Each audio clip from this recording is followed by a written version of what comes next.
Y cuéntanos un poquito, quisiera interrumpirte, Alfredito, para hacer un alto ahí. Tú pues a tu padre no le podías decir que querías ser escritor, ¿no? No, ni hablar. ¿No? O sea, tenías que, por eso fue que fuiste abogado al final, ¿no? Sí, claro, por dar rebus. Pero había una complicidad con tu madre, ¿no? Que tu Ah, madre sí. sí era una lectora empedernida de Proust y de otros autores, y ella sí estaba de acuerdo, digamos, ella por debajo de, digamos, de las formalidades familiares, ella te apoyaba. ¿De qué manera era ese vínculo con tu padre y tu madre respecto a tu deseo de convertirte en escritor? Eso me encarnaba en una práctica, ¿no? A medida que mi padre rechazaba mi idea de dejar de la abogacía e irme a Europa para ser escritor, mi madre fomentaba todo lo contrario, ¿no? Entonces ella me consiguió una beca para la Alianza Francesa de Lima, una beca del gobierno francés para irme, y me fui en un barco de carga de minerales que transportaba mineral del Perú a Europa y a mí, ¿no? Y ya realmente, pues en Europa empezó mi vida real, la vida que yo labré sin la presencia de mi madre y de mi padre, aunque mi madre sí hizo algunos viajes a Europa que fueron una delicia, realmente. Había fallecido ya mi padre y había heredado una buena fortuna y se la gastó en Europa Verde, ¿no? Y con ella iba a la Costa Azul, y realmente era muy, muy feliz, ¿no? Por otro lado, la felicidad mía también estuvo en un techo, en el techo de un edificio, ¿no? En el cual, en el último piso, estaban los cuartos de las empleadas domésticas, ¿no? Y había gente, pues, vietnamitas huyendo de la guerra de Vietnam, había obreros italianos de Sicilia, había españoles, y yo les hacía pues, las cuentas bancarias y todo, les escribía las cartas que no sabían escribir, ¿no? Les escribía todas sus correspondencias, les hacía las cuentas bancarias para que pudieran mandar dinero a sus pueblos, a sus familias, y en ese techo fui intensamente feliz. Ese techo había de todo, había incluso un asaltante de caminos, un Bernard, ¿no? Que era belga y vivía ahí con una mujer pues, que lo cobijaba realmente. Fascineroso, no tenía ni casa, ¿no? Y realmente con él ocurrieron anécdotas increíbles, ¿no? Se llevaba siempre un diente de oro, que era su gran orgullo, su diente de oro.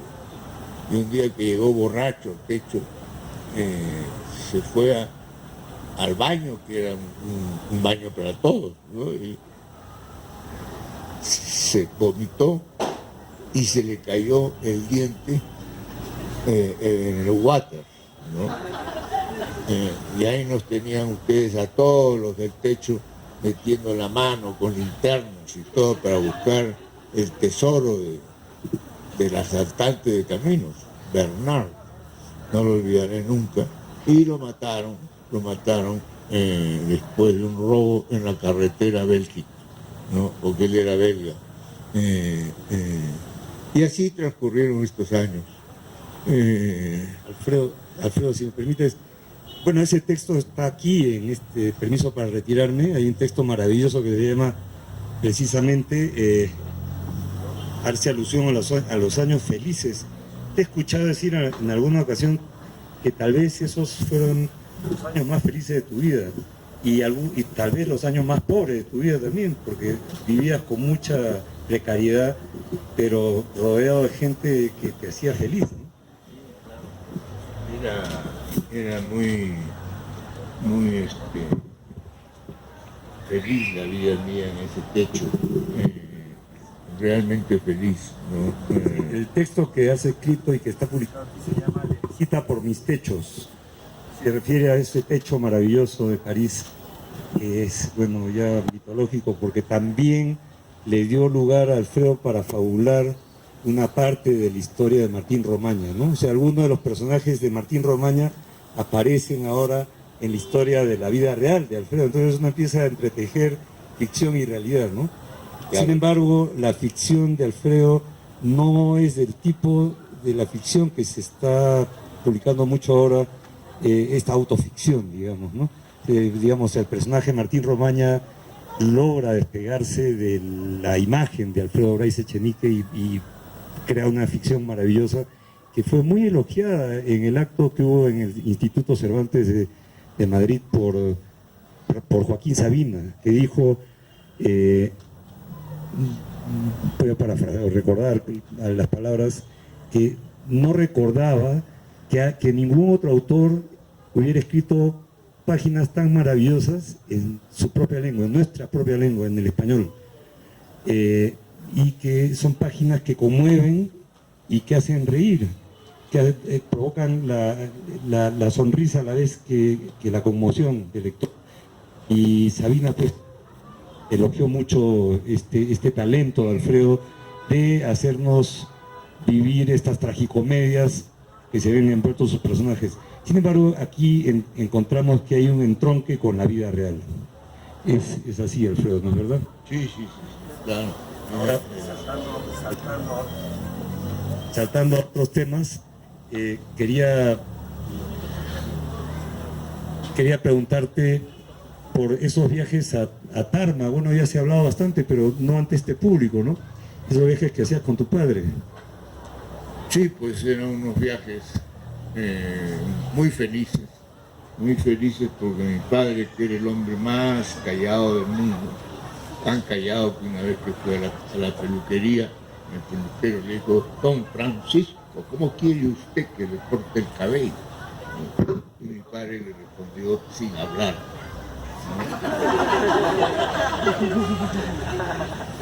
¿no? Y él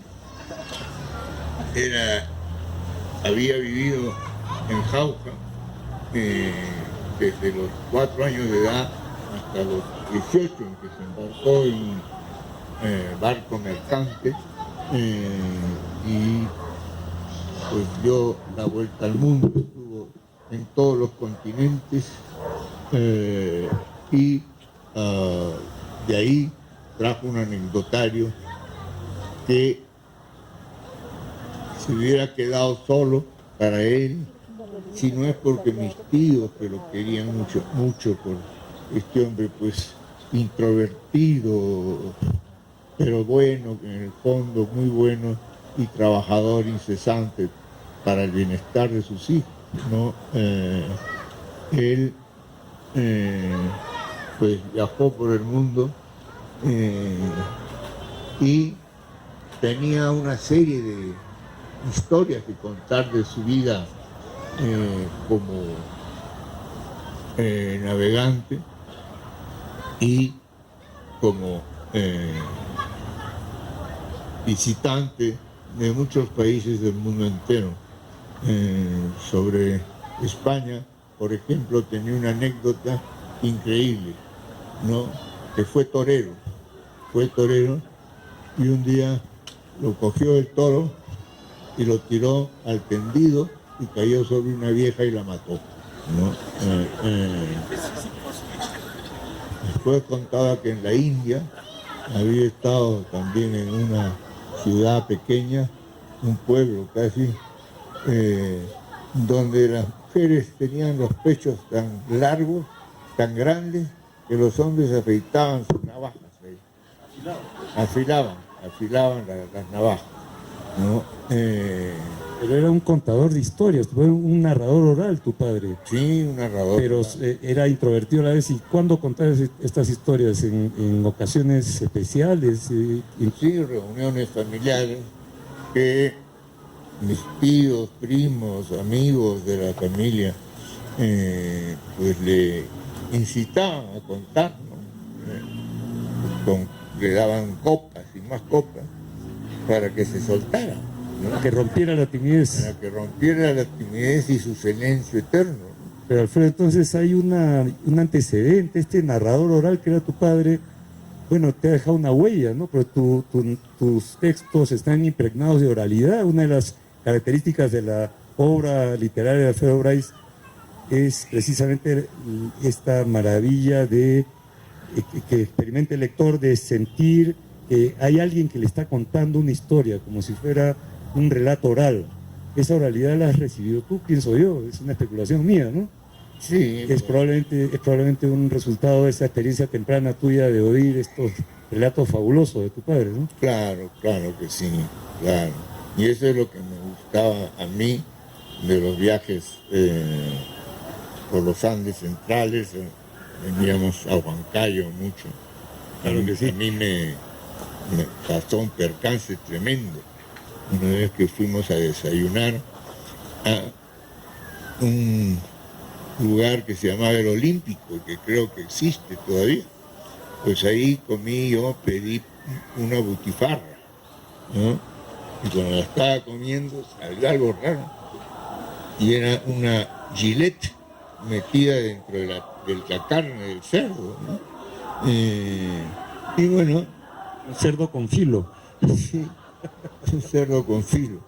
Alfredo, y bueno, hemos estado presentando este libro en Santiago de Chile, donde te han recibido con muchísimo cariño, en Buenos Aires, donde también la Feria de Buenos Aires te rindió un homenaje prácticamente porque la sala estuvo atiborrada, estuvo repleta, y quería hacer mención a algo que se dijo precisamente en esa ocasión en Buenos Aires, saltando un poco a otro tema, ¿no? Saliendo del tema de los orígenes de tu escritura, pasando un poco ya a la madurez del escritor cuando ya emprendes tu proyecto literario, ¿no? Y cómo descubres que hay un escritor que te llama la atención en París y que al leerlo tú captas que hay una posibilidad de emprender un camino propio que hasta ahora no habías encontrado. Y estamos hablando del gran Julio Cortázar. Julio Cortázar, sí. Pues era un hombre muy, muy alto y crecía. Hasta que se murió seguía creciendo todos los años, no sé cuántos centímetros. Era gigantesco. Y yo lo vi en un acto en que